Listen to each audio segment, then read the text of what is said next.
And thank you all so much for being here. And Seth, We're oddly close. we're oddly close. I don't know what it looks like from there, but it's a little bit odd from here. We're here at CU, University of Colorado Boulder. I'm I feel like great. we're about to have a very intimate I'm conversation. great. We're not related, I'll just say, because we have very similar last names. It's probably way back. way back, the Yeah. tribes. But we are here at CU in this beautiful space. We're partnered with the Deming Center and really thrilled to be able to bring this type of content and community together. And because, yeah, the Zoom room is a little bit, our own making. So that's why we're sitting this close. But if you are here with us in the room online, we welcome it. We welcome your participation and feedback, engagement, questions. But with that, let's kick off the actual fireside chat piece of this.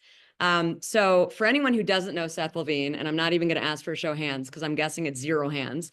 When I moved to the Boulder ecosystem, Foundry Group, Seth, Brad, I mean, the names like Give First, this is synonymous with living in Boulder. And I recognize you might not all live in Boulder, and especially in Zoom. So just so you know, we're really excited and really feel grateful to have Seth and his wealth of knowledge and background here with us today. No pressure. Okay. No pressure, like just nothing. But anyway, I've had the pleasure of, I guess, connecting a little bit on, some panels and whatnot locally. And just quickly, by way of introduction, I'm Natalie Levy. Hello, nice to see you. Sorry, I keep seeing faces. I know, I love it. Hello. And I am the founder and managing partner at She's Independent. We do a lot of education, mentorship, and quality, high caliber deal making, recognizing those funding gaps that exist. And we want to see a world with more social equity, more women and diverse folks in these allocation roles. So we do a lot to, try to pave that path and, create an accessible path for investing.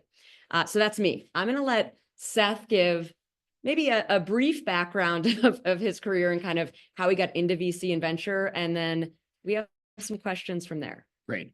And I would just encourage everybody. So a couple things, like I tend to talk a lot. I also tend to talk fast. So if I'm talking too fast, just sort of be like, hey, slow down. But also like, this will be more fun, certainly more fun for us, me for sure, but Natalie too. If like just interrupt, ask questions. Like if I say something or we say something you don't agree with, if I don't answer a question fully, I have a bad habit of like forgetting the original question and doing something else. So like seriously, like this could be more of a conversation, even though we're sitting on these oddly tall and Zoom too, very close to each other. Yes. Zoom as well. If you have questions, yeah, very odd. Due to the large number of participants, system messages may have been disabled. So we'll see what that looks like. Point is, Lindsay, who's on the line, can also help monitor and even Slack me if needed. I'm just going to throw it out there. And we actually had an intake form with questions that we circulated in advance of this. So if you can't get through on Zoom, there's a way. If there's a will, there's a way. So please feel free to participate in the room, in the Zoom room, in this conversation. Great.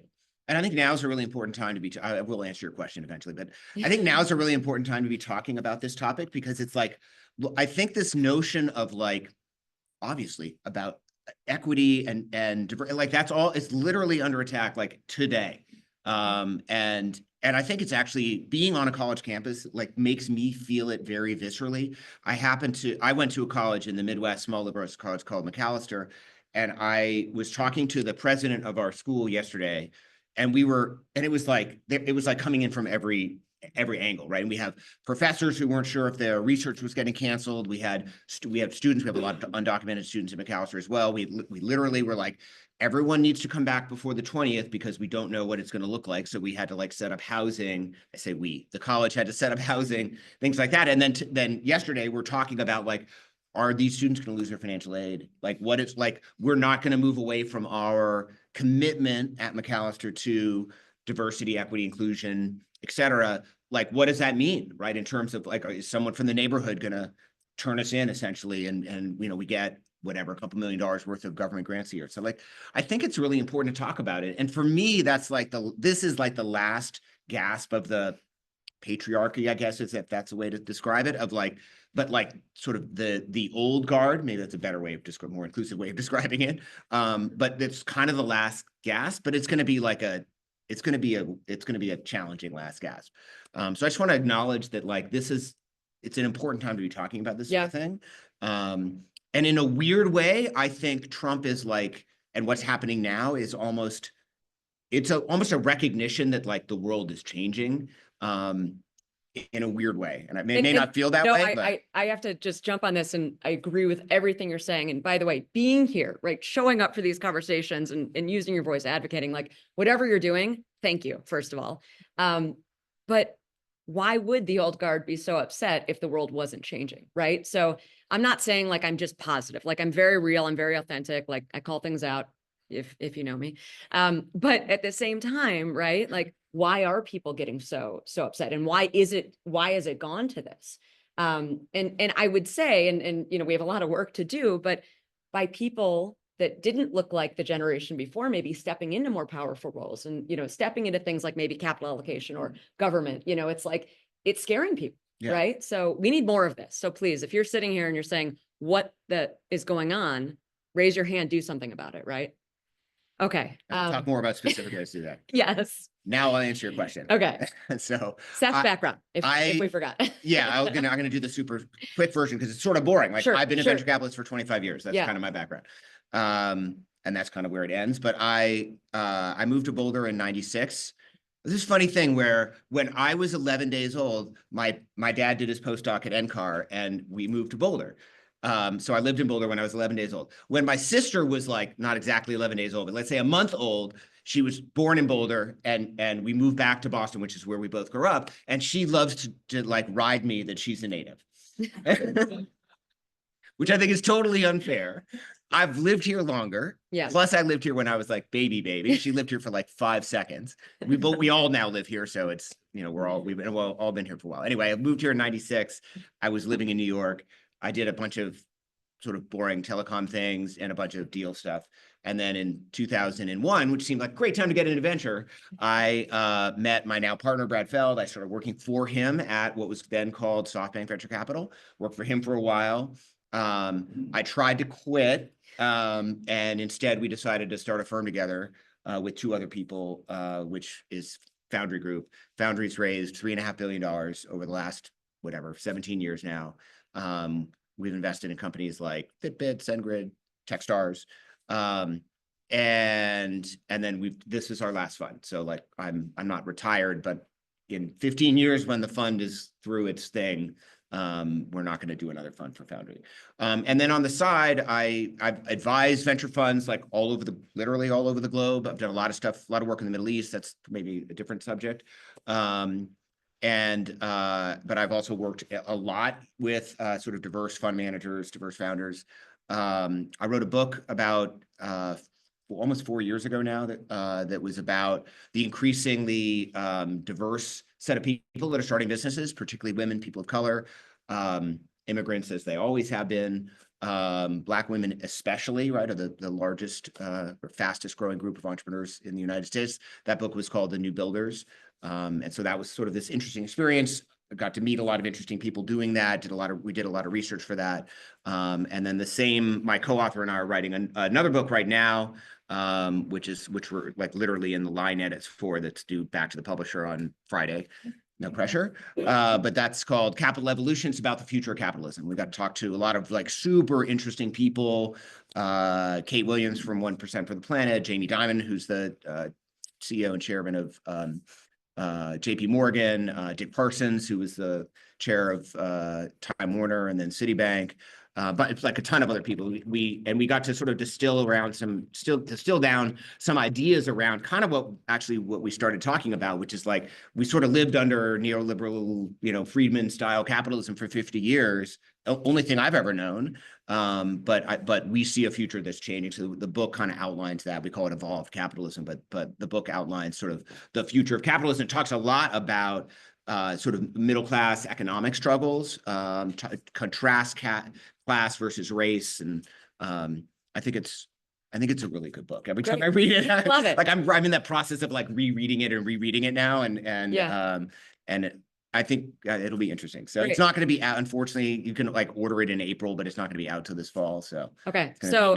we're gonna cut him off there. He could keep talking. No, we love it. This is really good context and background. Good, cut me off. Quick show of hands, because I know Zoom might be having some issues with this. Show of hands, are you an investor? Okay, great. And don't be shy. Are you a future investor? Love it. Are you a founder? Love it. Are you actively looking for capital? Great. Look at that. Lots of crossover. Okay. So that just sets the stage a little bit. And for those, I guess, in the Zoom, we had hands go up for all of those questions, a lot, and a lot of hands that stayed up throughout. So Absolutely. really helpful. And a lot of this ecosystem, right? It's like you're one, you're also the other, you're maybe the other. And by the way, if you I didn't, think it's helpful to be all of them. Yes. I started a fintech business based on the first book. Yeah. And I just went through the process of like raising $1.2 million. Yeah. It was fascinating in a lot of different ways. Sure. The most fascinating, which is like, I have my company's called Goodbread. And so when I'd send an email, Seth@goodbread.net, and like the response rate to that versus when I'd send it for Seth@Foundry.vc. Yeah. And I finally just stopped using my Goodbread email for fundraising outreach. And it was interesting how quickly we raised $1.2 million, which was like both awesome, but also like sort of a reminder of how unfair the completely for raising the inequity is so real. I just want to acknowledge, if you didn't raise your hand or maybe suggest, if you didn't raise your hand when I said, are you a future investor? Let's rethink that. And so maybe today we're planting some seeds, but I just want to say it because, again, social equity, inequities out there. This room, if, I guess there's people online, and I know we have really good representation from all different walks of life and, diverse backgrounds, and she's independent. But I'm also really, glad to see, looking around this room in Boulder, Colorado, which we know is a bit of a bubble, and a bit of a bubble is maybe an understatement. I love seeing, right, different genders, different backgrounds. We don't want to be groupthink, all doing the same thing. And we don't want all the money going to one type of person because people who are allocating look like that person. Okay. So that's, I'm gonna get off that high horse for a second. Let's dive into next. I think the whole conversation is going to be about what you just said. It really is. So I don't. We're not going to get off the high. We're not going to get off it. We're not going to get off it. Love it. We see some high fives, even though it wasn't about what we said. We're going to take it. So you're LP based, and so we want to make sure we're taking this language and we're simplifying it. LPs, limited partners, investors in Foundry. Tell me a little bit about where the money maybe came from. And this could be early in the journey, it could be later in the journey, just curious. And when we talk about maybe passing of the old guard or what happens when, Foundry winds down, where does that money go? Yeah, well, that's a great question, where it goes. Trying to direct it in some interesting places maybe, but so the first thing to understand about LPs, like when I started as a partner at Foundry and we started raising money, like I thought LPs were in the same business that I was in. And they're not, right? They're not in the risk business. They're in the asset allocation business, and they're kind of in the no risk business in a weird way, right? And so most of our money at Foundry, and it's been super consistent, has come from primarily endowments, some fund of funds, which are sort of aggregate pools of capital. But those are the types of places that we get capital. Our largest investor is the University of Texas Investment Management System. So that's essentially all of the CUs of Texas and their retirement money, but Texas firefighters, there's a bunch of stuff like that. Colorado Para, which is the Colorado version of the Police and Firefighters Fund, retirement fund. So it's a lot of that stuff, Rockefeller Foundation, things like that. And they're not in the risk business, right? And so that, I think, is part of what we'll end up talking about. Like, why is it so hard for people that don't look like me to get money? Is because that they're not in the risk business. And when I was 17 years younger and we were out trying to raise money, it was hard for us to raise money because we also didn't like check every box. And I noticed this firsthand. I don't want to sort of, I'm not going to throw anyone specific under the bus, but it's okay. 2016, Foundry decided, so the Brad, Ryan, Jason, and I, the founders of Foundry, had been investing in venture funds. And just on the side, just with our personal money. We thought it was just an interesting way to do it. We were supporting some friends, and we also invested in some of the first sort of diverse GPs in venture back in whatever that was, 2008. And so we decided to institutionalize that in 2016. And so we brought on one of our investors from UTIMCO, and we sort of institutionalized that. And I didn't really pay a lot of attention to it because I'm not super involved in that side of the business. But at some point we sort of stopped and kind of took a look at that portfolio, and it was super not diverse, like way less diverse than our personal portfolios, which had been, at least on a relative basis, reasonably diverse. And it caused me to like jump into it for a second and be like, well, what's going on here, right? And my partner Jacqueline sort of had the same. She and I sort of were bouncing this off of each other and came up with this concern at the same time. And I was like, well, what's going on? And so I started to like look at what our underwriting process really was. And it was like a series of boxes that you needed to check that I can sum up in the following phrase, which is, who do you know that I know? Right. And that was like our underwriting criteria. Yeah. And I was like, well, that's like fucked up. Right? Yeah, That's absolutely. That's totally wrong.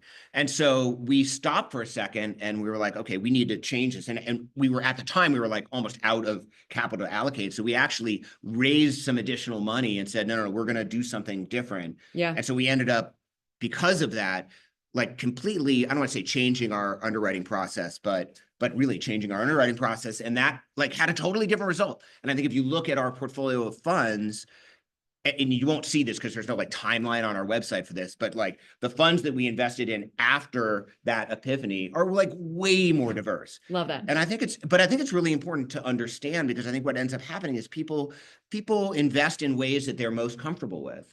And they invest in sort of like 1 degree off of their own network. Right. And like that, I think that's like a problem. And I say this to, we did a lot of like book tour stuff for the first book. And a lot of that was in groups of rooms of people that looked like me.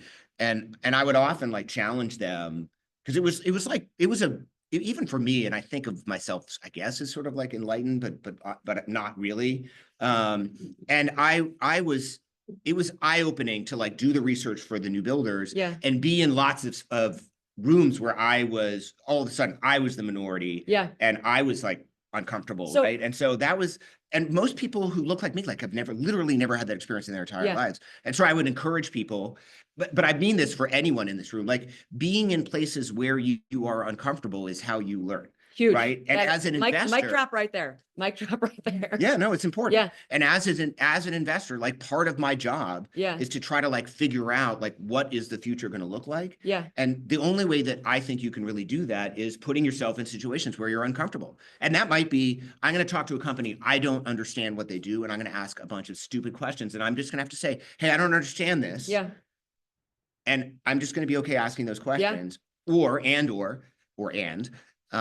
being in rooms where you're like, hey, I'm the only person that looks like me, whatever that might be. By the way, been there, I can tell you, like, your mindset changes the more you show up and the more you participate and engage. So again, in this room, you're shy, whatever it is, ask the questions. Hi, Joe.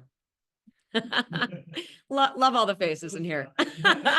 Joe at the Boulder Chamber. Anyway, so I know we got a question there. We're going to return to it. Joe's taking a picture. Oh, I want to, we want it to be talking. got a Zoom room.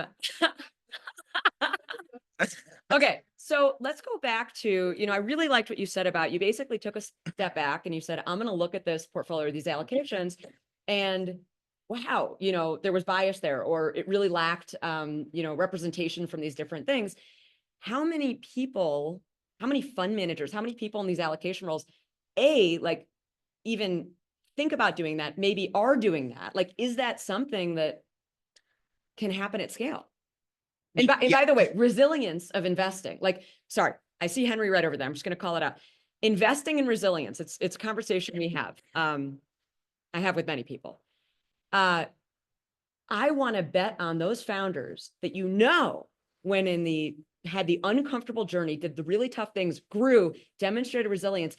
By the way, you're investing, and I don't want to say this in a bad way, but like, you're probably getting it in a better valuation. You're probably going to be that much more impactful to that, founder's journey. But I want to invest in those founders. And we know there's a case around resilience. So yeah, I guess I'm curious, like, how do you think of other GPs, general partners, people, that are managing and directing funds?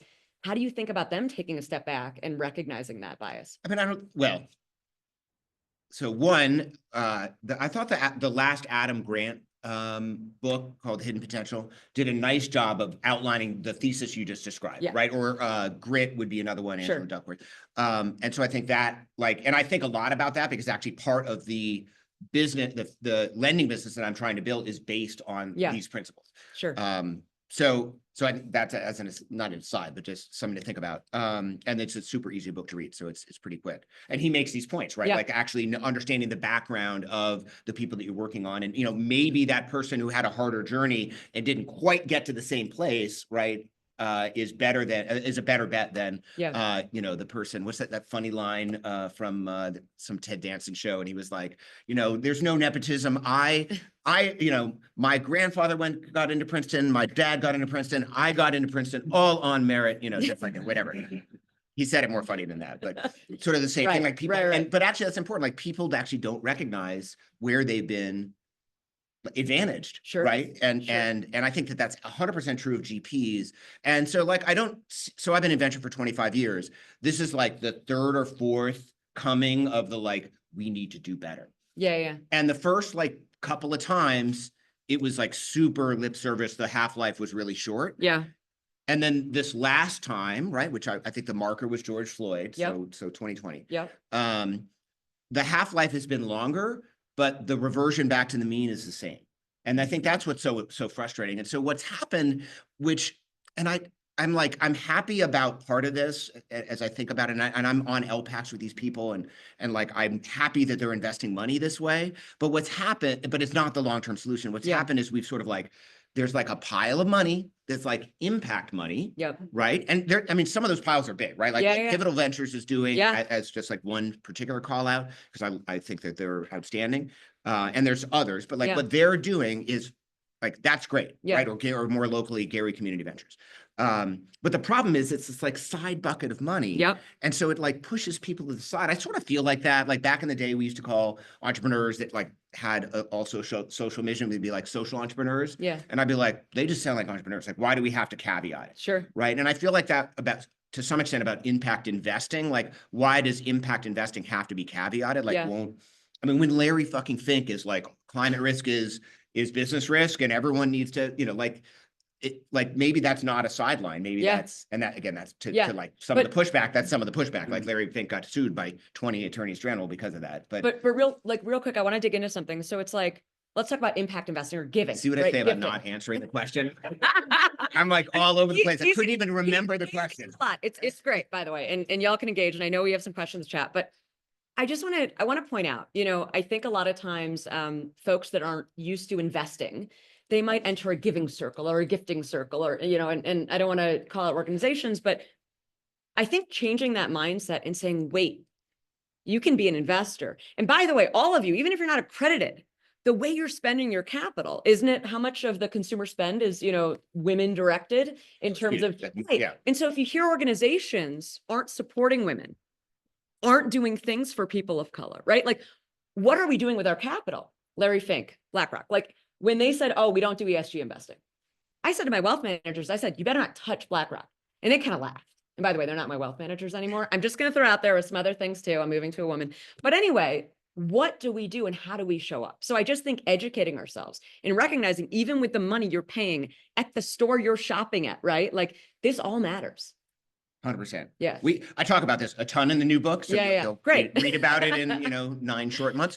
But I think that this is a really important point. And I also strongly believe in a lot of what we talk about is the sort of balance, the things that are changing, the balance between labor and capital, and sort of the capital class wants to split labor from capital, and to some extent always has, but it's become more profound because 70 years ago, so much more sort of the percentage of profit, if you will, or revenue is a better way of saying it, that went to labor was significantly higher. It's 5 times what it is now, right? And so now, you think about whatever the big profitable businesses back, way back in the day, they involve hundreds and hundreds of thousands of people. And today they don't, right? The biggest businesses in the world today are all these tech companies that don't employ a lot of people. Right. And now, that is what it is. I'm not saying they should artificially employ more people. We have to recognize that that's what's gotten out of balance. And that, as much as we don't want to admit it, that's why Trump won this last election, because he spoke to this sort of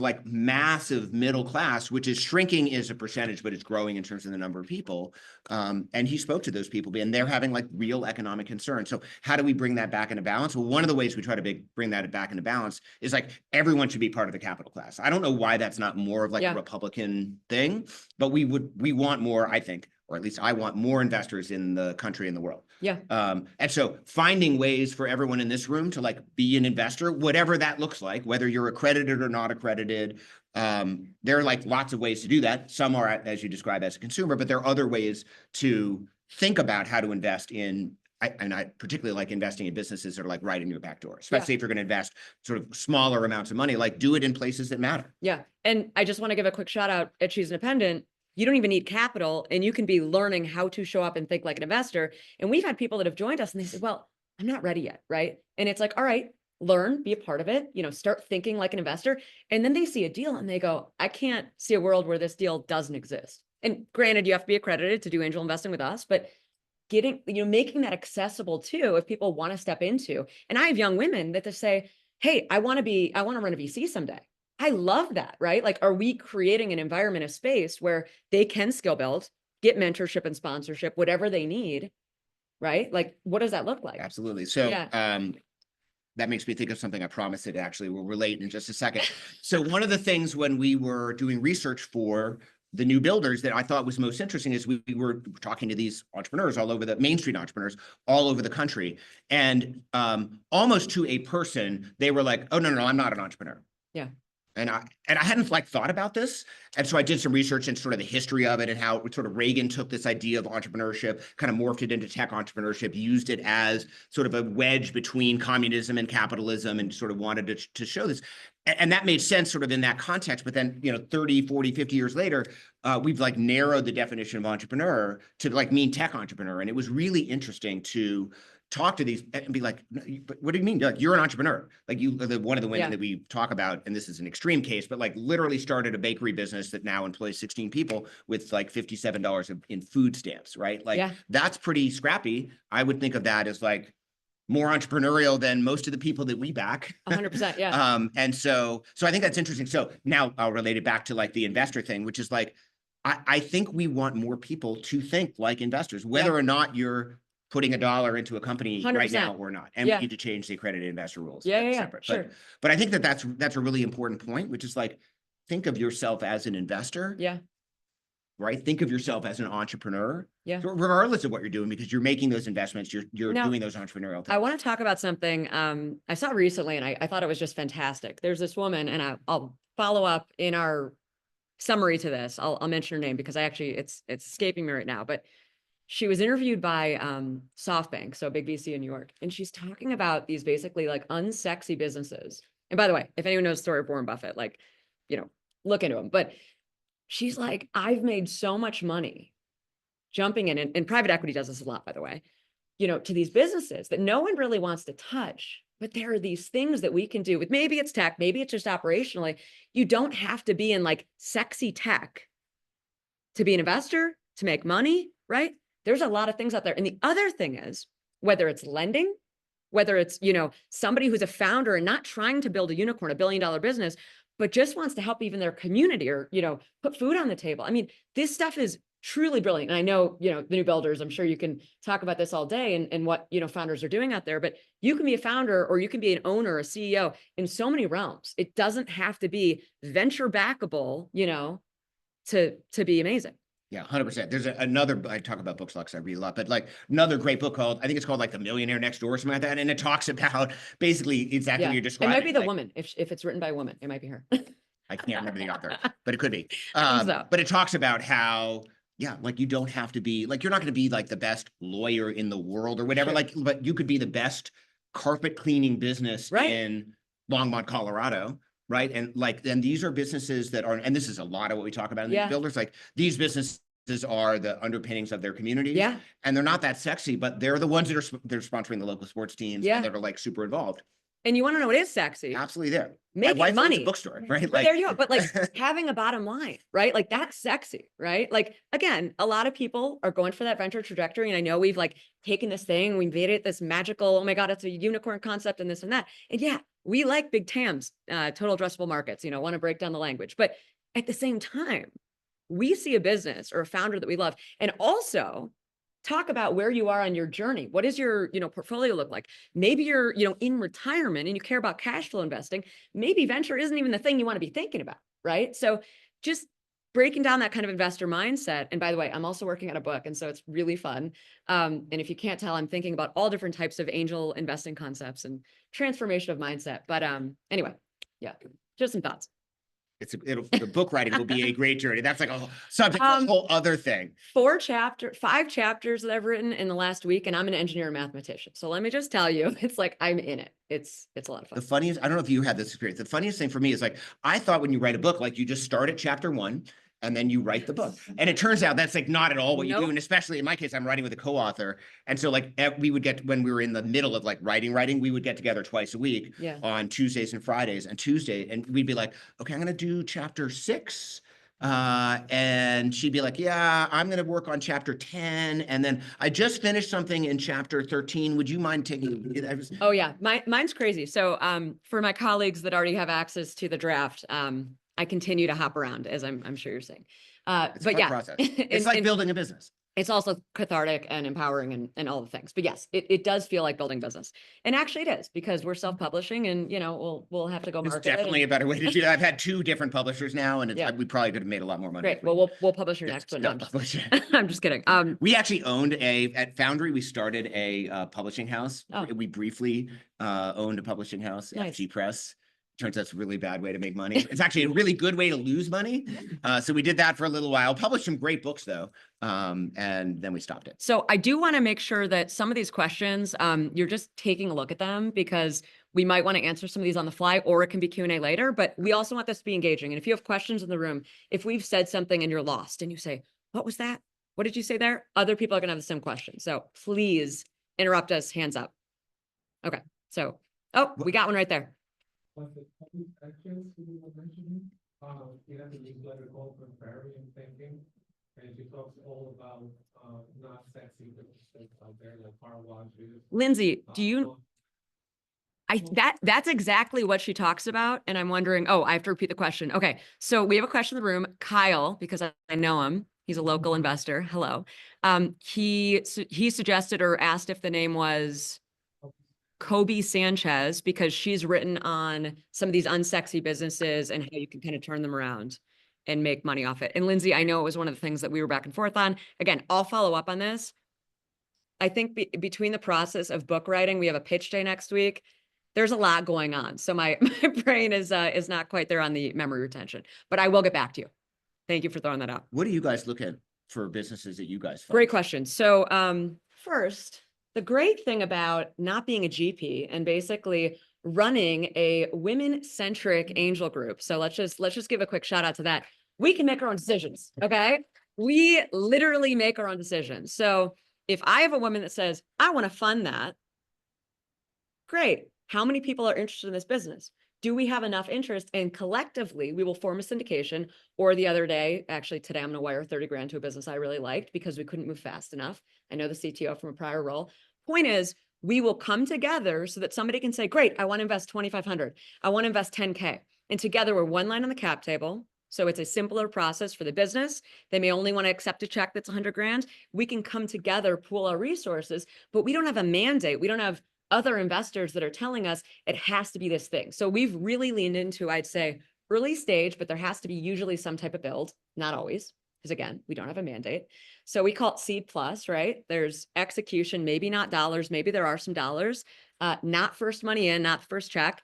Seth, I do want to ask a question about first checks, but since we're not a massive check, we need to make sure that they can keep the lights on a little bit, right? So it's us investing alongside, but we do come there and we say, we want to, run diligence and we want to, do all the things, because we don't want to just write a blind check. We're basically marrying what I would call, if you look at the Venn diagram of, we're mission driven. Look at me, right? Look at all the people that we've gathered organically. We welcome, new members all the time, but we're all about, good risk reward and being actual investors. We have people from all different backgrounds, right? Women from all different backgrounds. And so did I know we were going to do a bunch of healthcare deals? No way. But we have women and folks from healthcare backgrounds. And so the deal flow, the ability to run diligence on these things. And we're not writing millions of dollar checks, but it's been really fun. I'd say healthcare has been really big for us, health tech. That doesn't mean that's all we want to see. We want to do more in sustainability and climate. Okay, so follow up with me. And we want to invest all over, because a good portfolio, right, is one that has some diversification. You're not in one asset class. But yeah, it's really where we want to invest. And we've also done Series A and even Series A bridging to B. Henry. Oh. Great question. We don't do non-dilutive. We love investing when there is non-dilutive. And just to define what that is, a lot of the deals that we've invested in, they may have federal or, state money that says, because of the industry you're in, this is healthcare. If you are an investor, or, they might have already received this kind of money straight from whatever, government or governing body, but we will sometimes invest and then even get tax credits back. But we're not non-dilutive, meaning we will take equity for when we invest, because we're not gifting or just giving, right? We also, at the end of the day, it needs to be sustainable. And I also want to say, we don't just invest in women. We lean into women. We lean into women around education, access, founders, all those things, and diverse folks. But we sometimes invest in men, and we invest in, actually, I don't think Aaron's here yet. Aaron? Oh my gosh, right there you are. Sorry. One of the founders we invested in, he just landed from Israel. Aaron is a prime example of a founder we invested in. It's an amazing medical device. It's, if a patient or a mother is, going through childbirth and there's shoulder dystocia, it's this medical device that improves that patient outcome delivery, the health and everything with that experience. And one of the other businesses we just invested in, it's a male-owned business, right? Mustafa, we love him, the way he shows up, the way he talks about and celebrates women, and the culture of these businesses. They truly invest in and care about their women. And it's a UTI diagnostics platform. So that population, predominantly is helping women. And it's not just a UTI diagnostics platform. Look at me talking about the portfolio. It's also in under an hour telling you about the patient sensitivity to antibiotics. And there's other use cases.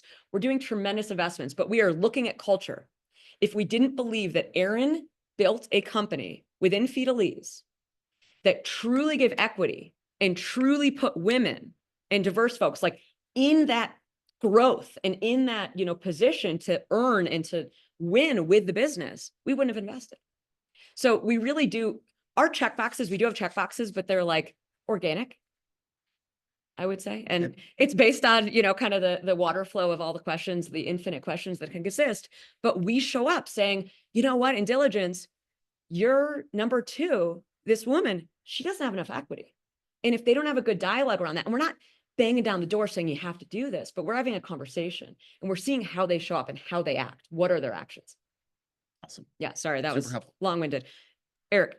So, question, we just launched a new program here called Entrepreneurship for Acquisition. So these non-sexy businesses are transitioning, especially we've got 73 trillion in the silver tsunami. These businesses are been transitioning. My question is, what can we do to help fund this entrepreneurship for acquisition process versus PE or VC or other funding models? The example is we have 4 NBA teams right now actively searching by business. Kind of exciting to see this new pathway. What are your thoughts about how funding can help with the entrepreneurship or acquisition process that is kind of taken up? There's a couple flavors of this, right? So, because there are different ways to access it. Wait, and sorry, can we repeat it just for Okay, the virtual folks? So there's a increasing trend of like search funds looking to buy out companies that are getting to where the owners are getting to the retirement age. And these tend to be sort of, the kind of business you describe, like not necessarily sexy businesses, but really solid businesses, usually with cash flow. And sort of entrepreneurship through acquisition, right? And people are talking about that a lot now. So there's a whole bunch of stuff on employee ownership. I won't go all the way down the rabbit hole on that. We have a bunch of stuff that I wrote about for the book in that. But we're starting to see some fun. So for example, one of the guys that started the Greater Colorado Venture Fund is spinning out of that. And Gary Community, where I'm on the investment committee, is going to seed fund a fund that's specifically for sort of these sorts of buyout opportunities, right? Employment, or excuse me, ownership through acquisition. And so I think that like that's the kind of thing that maybe will help kickstart this. There are some other funds that are specifically targeted towards people that are trying to do this. There's some changes that probably need to happen in tax law and some other things that would help facilitate that. There's probably a policy angle to this as well, which we're also looking at Gary. But some of it is encouraging people that like, hey, this is a really nice avenue to becoming a business owner. You don't have to come up with a business idea and start it. You can find someone who has an interesting business idea and work with them. Oftentimes there's some amount of seller financing where the person who's selling the business, you pay them off over time essentially, and then a little bit up front. So there are a lot of ways to think about that, but I think about it in the buckets of policy, which there may be some things that CU could do, of capital, right? Where there's some funds coming together and there may be places to invest if you want to put investment dollars in that. We'd have interest in that. And then lastly would be, you know, being on the lookout yourself for those opportunities, and becoming an entrepreneur through ownership yourself. I'm going to request, I realize this is a big ask, maybe look a little bit at these, and I'm going to address Eric's question a little bit as well. Basically, you know, if we can get into interesting investments, and even though venture and kind of angel deals is what we were founded on, we have people in our group. You know, as one of these people, I care about potentially, you know, expanding my portfolio to things like cash flow businesses. Tiff Wilson in the back, I love Tiff, right? She's a close friend of mine. She's a great operator. Like I would any day bet on Tiff, right? So would we fund and be a part of that, you know, financing strategy with Henry Wright involved, where Tiff maybe is going to operate that business? Yeah. Right. So making these things accessible, available, maybe, you know, opening up talent pools, you know, within the universities. But I think part of it is that education of, do people know that there's an avenue to do that? Because my ex-boyfriend who went to Harvard, I'm saying that, and it was Harvard Business School, and I hope he's not watching this, going through a business broker, right? And another person from, you know, the background of whatever that background is, maybe that's not who I'm going to bet on. Sorry, Matt. Tiff, I'm betting on. All right, we might cut that out. But anyway, I'm sorry, that's awful. Very authentic. Yeah, it is. It 100% is. I'm looking at Lindsay confirmed. But as someone who's been in entrepreneurship for like 20 years, if you're passionate about business, buy a boring business. But if you're not passionate about business, that boring business is going to get very boring very quickly. So like looking at that, sorry, Tiff, can you come? I want your voice also, like, so that people virtually can hear it. Just come over here. Sorry. And if other people are answering questions, I know it's an ask, but like we have audio here though. So no, so I'm saying, so the Zoom people can hear you. That's what I'm saying. Because this way Zoom can hear. Yeah, there you go. I know. There's plenty of space right here. This is wild, but keep going. Sorry. No, I'm just saying that like a boring business is awesome if you're passionate about business. And I've seen a lot of people, I've advised over 100, and I'm sure other people in this room have advised even more entrepreneurs. And when they start a boring business like a car wash, if you're not passionate about business, that car wash business is going to get very boring very quickly, especially when it's not making any money. Whereas another angle of entrepreneurship is invest in something you're passionate about. So like taking Nat's journey, you started She's Independent. It's not a boring business. You have like the momentum and the drive and the growth of this business has been from your passion. So it's just like passion is such a huge data point for these businesses as well. Thank you. Looking at investment and entrepreneurship. And thank you for, I know that was a big ask. So thank you for coming up here and partaking with us. And for anyone on the Zoom, let's give a cheers to Tiff. So let me riff on that for a second. I think that's absolutely true. And I think that actually is true for investing, it's true for starting businesses, et cetera. Like the things that you stay with are the things you're passionate about. So when people ask me, like, how should I think about angel investing other than invest with other people and have some rules around sort of how you're getting into it and know what you're doing a little bit, and invest in a bunch of businesses, right? You can't make 3 angel investments and expect to be successful at it. But it's really about passion. It's about passion for the person, like the founder, and passion for the business idea. It's got to be at least one of those, right? Otherwise, even as an investor, that doesn't really make sense. But then also when you're like starting something, like, you know, entrepreneurship is hard. And so like, yeah, you need to have a certain level of passion, even if that's maybe boring. Business isn't probably my favorite word for it, but you know, a business that is maybe not a tech business. Yeah. I also hate lifestyle business because most of the people I know who work for lifestyle businesses work like 80 hours a week. Yeah. But and that actually is to the point of like pick something that like you're into. Yeah. And that could be a car wash. Like But- it could be like, hey, that's really important to me. Or this is a catalyst for being a part of the community and showing up in a way that I want, right? I do Or wanna- my husband has a meth thing that he's doing in the, you know, I do want to say though, that I think great for resilience laundering. really comes into play, because even if it's boring, right? What's the thing that drives you, right? And you can peel back those layers. Like when we invest, we're investing early stage, and I'm sure you do this. I mean, people that are investing in companies are investing in people, right? Of course. I'm going to call out Aaron at Fidelise, who's in the room. He pitched us from a bomb shelter in Israel, and he did a great job. Impressed that you had Wi-Fi there. Had Wi-Fi. On Wi-Fi, that situation. But what does that say, right? And that, besides that he handled it so well and it was a great pitch and a great business, like that said something to our people, right? Yeah, which I think is important. Yeah. We have a question. So I'm so curious to hear, you know, your personal story and how your ego has transitioned over time, like that relationship, like this industry has been successful. Yeah. A little bit of power play there, some attribute for money. So I'd love to hear how you're really. Yeah. That storyline.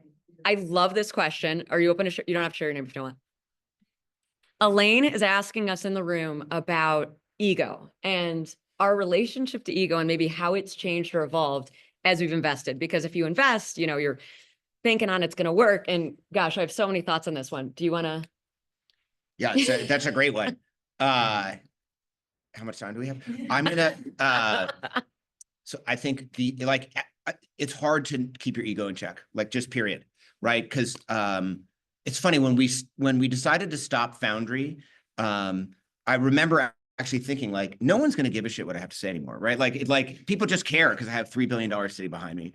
And it was like interesting to think about like how much of people being like, I really care about what you think is really just people want to sort of raise money from. Yeah. But I think it's been important to keep that in check. Two things happened to me early in my career. One's a longer story, I won't tell, but it was like I was super ego-y, and then it ended up not going well. And I was sitting it ends in a hotel, in a like shitty hotel room in Newark where I'd missed my flight and whatever. And I was like, because I was dumb, and I was like, maybe I need to take a step back here. So that was helpful. But the other thing that happened was, when I first got into venture, so it was 2001, I went and I basically networked with all of the VCs locally.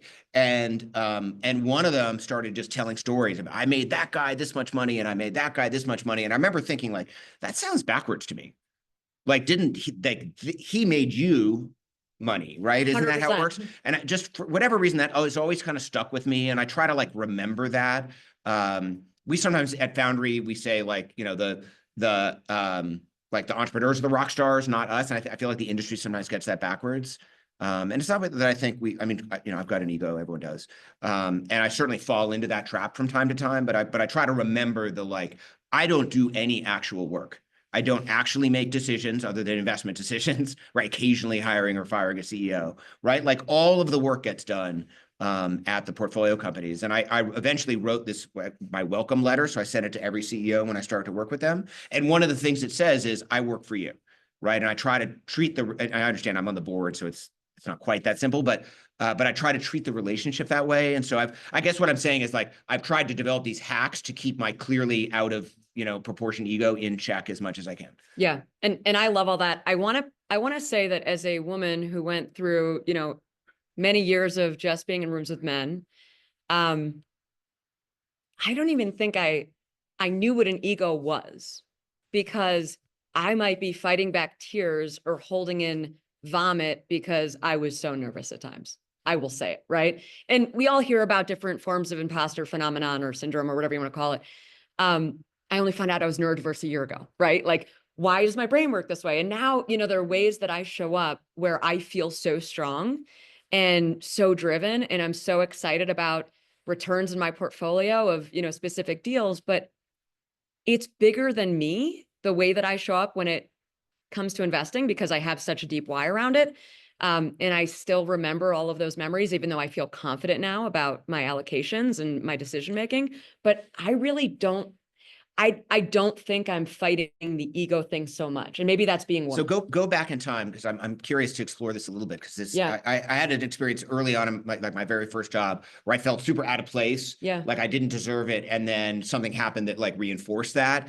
And it took me a while to like basically get confidence. Yeah. And I think a little bit about Yeah. like what would I go back and tell myself Totally. back then? No, Like it's a what would great- you go tell it's a- yourself? It's a great question. So The nervous I about to started throw up making self? angel investments. Well, first, you don't need to be on Bring it Wall back. Street. You're right. You don't need to be on Wall Street. You're lactose intolerant. No, literally. I didn't know at the time. But anyway, get outside your head and recognize so many people lack the confidence. And so many people that are in those positions of power stepped into them because somebody told them the playbook, do the thing. You might not know. Gosh, I keep saying do the thing because that's the name of the book that I'm working on. But anyway, everybody is Goodbread. nervous at some point. And you have to show up, right?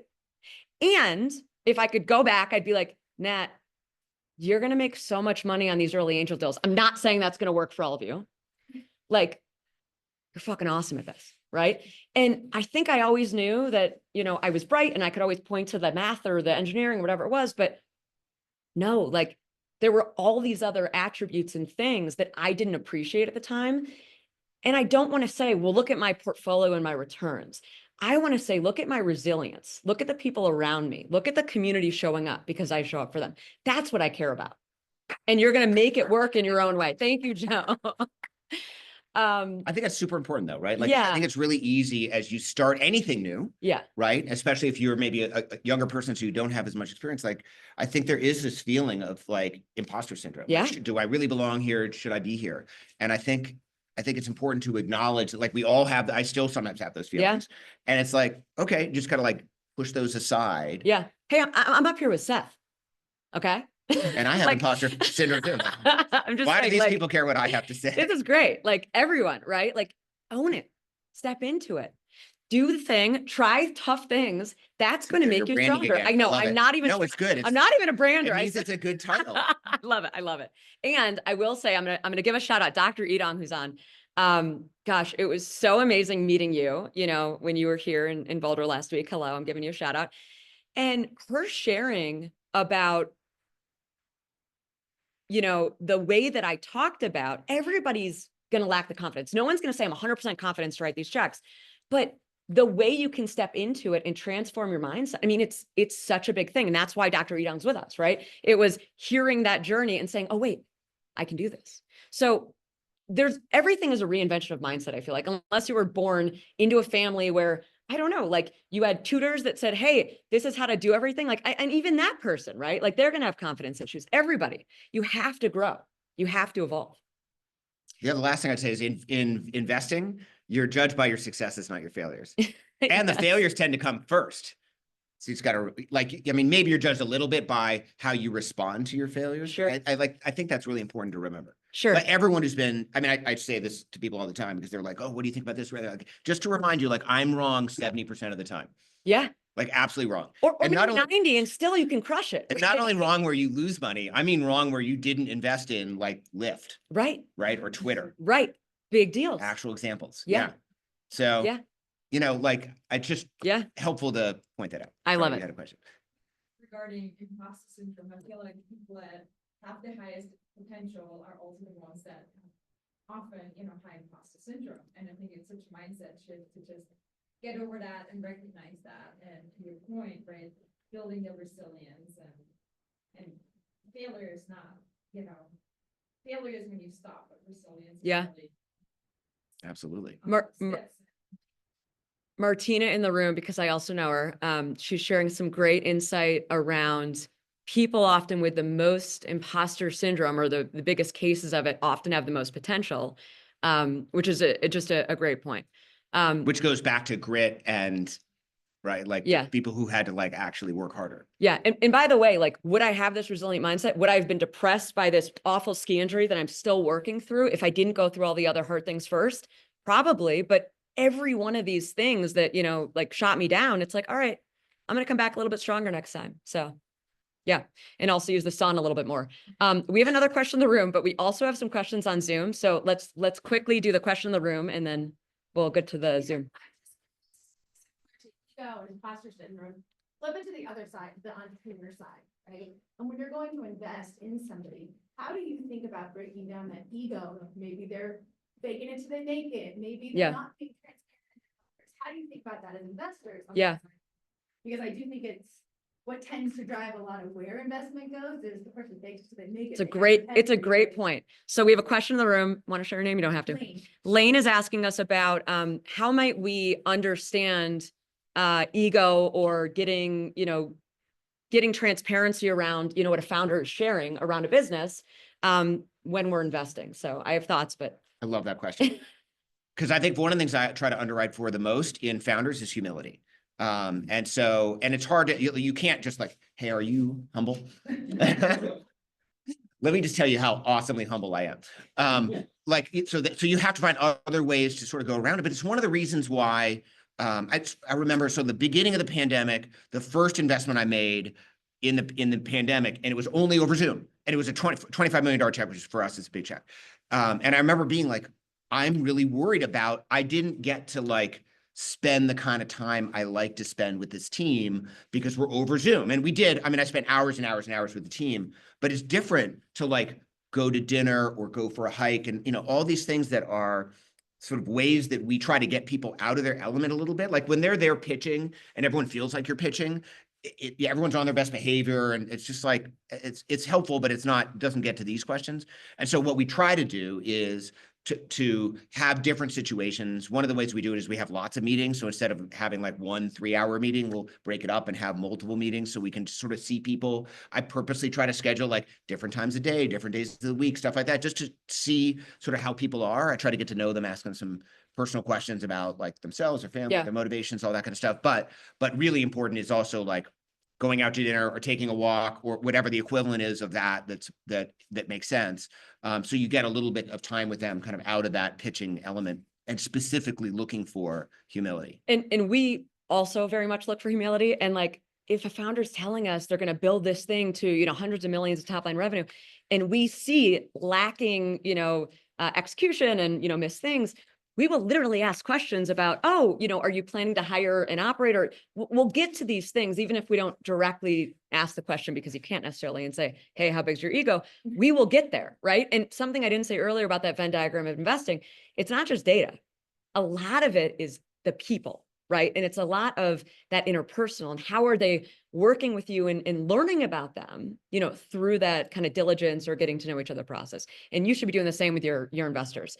Last thing I'd say is another really good question to get at that is to ask someone, what questions do you have for me?